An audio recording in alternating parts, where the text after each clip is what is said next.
बहुत ही परिणामकारी हो।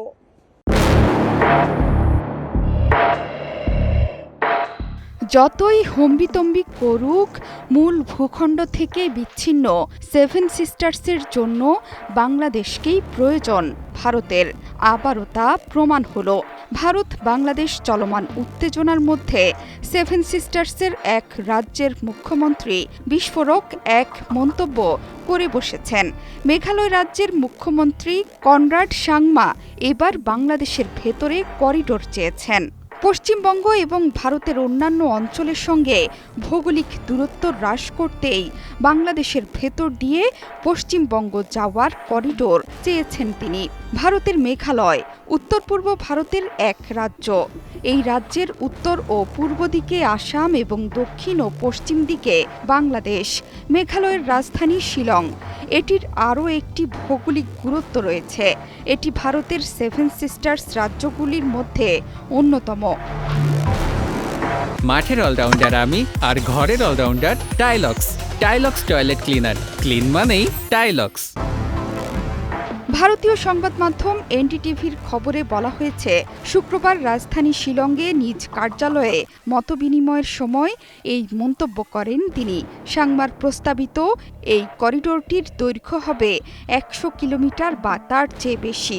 ১০০ কিলোমিটার দীর্ঘ এই রুটটি কলকাতা থেকে তুরা, বাগমারা, ডালু এবং ডাউকির মতো উন্নয়ন কেন্দ্রগুলোতে ভ্রমণের সময় এবং খরচ ২৫ থেকে ৬০% কমিয়ে আনতে পারে। তিনি বলেছেন, এটি মেঘালয়ের মহেন্দ্রগঞ্জের সঙ্গে পশ্চিমবঙ্গের দক্ষিণ দিনাজপুরের বন্দর শহর হিলিকে সংযুক্ত করবে। মহেন্দ্রগঞ্জ ও হিলি দুই শহরের সঙ্গেই সীমান্ত রয়েছে বাংলাদেশের। করিডোরটি নির্মাণ করা গেলে মহেন্দ্রগঞ্জের পাশাপাশি মেঘালয়ের তুরা, বাগমারা, ডালু ও ডাউকি জেলার সঙ্গেও পশ্চিমবঙ্গের সংযোগ স্থাপন সম্ভব হবে বলে জানিয়েছেন কনরাড। মেঘালয়ের মুখ্যমন্ত্রী আরও বলেছেন, যদি বাংলাদেশের সঙ্গে দিয়ে হিলি ও মহেন্দ্রগঞ্জের মধ্যে একটি সংযোগ করিডোর নির্মাণ করা যায়, তাহলে মেঘালয়, আসামের বরাক উপত্যকা ও ত্রিপুরার সঙ্গে কলকাতার দূরত্ব ৬০০ থেকে ৭০০ কিলোমিটার কমে যাবে।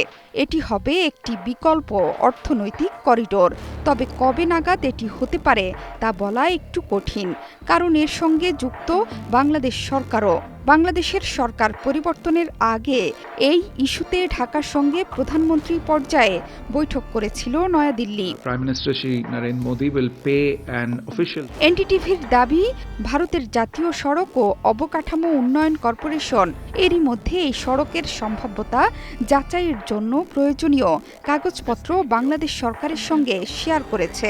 করিডোরের উপকারিতার নিরিখে এখনও এই বিষয়টি পুনরুজ্জীবিত করতে চেষ্টা চালিয়ে যাবে ভারত। জোহরা চৌধুরী সেতু, ৭১।